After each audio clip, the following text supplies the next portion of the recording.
Buti mo ang kamuti mo mga paligid.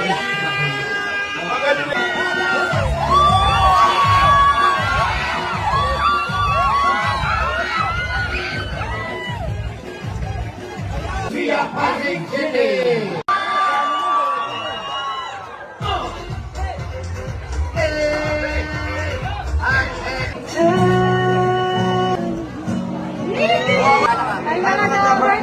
Ako nga pala si Mariano.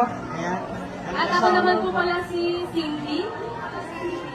Hello po sa inyo lahat. Hi, hello Cindy, hello Mariano and Mariano. Kamusta kayo? Nice po.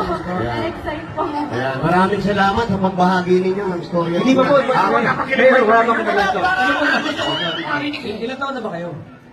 Ako po, 21 years old po. Ako naman po is 23 years old. 23 years old. Ano mga ginagawa niyo sa buhay? Kayo may nag-aaral, nagtatrabaho? Bali, ano po, nagtatrabaho po kami sa social media. Yes po, kami po ay isang vlogger po. Mga vlogger. Yes po. Maganda yung mga vlogger. Kumusta naman ang kitaan sa vlogger? Minsan po, mababa, minsan malakas din po. Ano ba ang technique para mas maganda ang kita sa vlog? Sumabay po sa mga trending na nauuso po sa social media po. Anong mga binablog? Ano mga content na yan? Mga binablog po namin, kaming dalawa po, daily vlog, yung after 1 week, dun ko pa lang po siya dinuhit pa. And after po nun, sinat ko po siya, nagpa-thank you po ako sa kanya, thank you sa pag-do-it. And nireply niyo po ako, at sabi ko sa kanya na, pwede ba kitang tawagin mahal? Napakaganda ng unang pag-umpisa niyo. 4 years na kayo, tama? Yes po. 4 years na kayo. Ano na yung mga challenge or struggle na nangyari sa buhay? Ay, naku, Hindi marami. pwedeng puro saya lang eh. May nangyayari talagang pagsubok. Ano Yes to? po. Sa amin dalawa po sa relasyon mo namin sa 4 years, may mga tao po pag nakasalubong po nila kami, kung naglalat kami sa daan, minsan tinitignan kami mula ulo hanggang paa.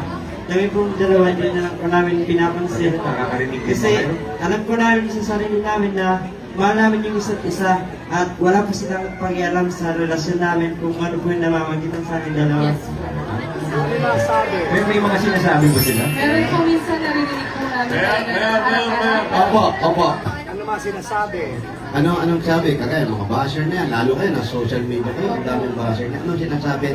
Yung planong makipag-away na kayo, ano yung pinakamasakit na naramdaman nyo at narinig nyo nabasa? Ay po, minsan pinagsasabihan po kami dalawa sa social media, ay, beauty and the beast, and tsaka po sinasabi nila sa amin na, ay, mukha kang punggoy, tapos kami dalawa po hindi daw po ang bagay, tapos inaano lang po namin, hindi na lang po namin pinapansin, para hindi na lang Alam ko sabi mo, hindi ka nag-iisa. masakitan. Anong sinasabi mo sa kanya pag gano'n? Kasi siya yung unang Lagi ko po laging binapanagan sa TikTok. Lagi ko po sinasabi sa kanya na mas mabuti para sa ikagaga ng loob niya, ikagaga ng loob natin. Wala lang po namin kasahin yung mga ibang comments sa mga tao. Tulad po na dito, yung mga buo.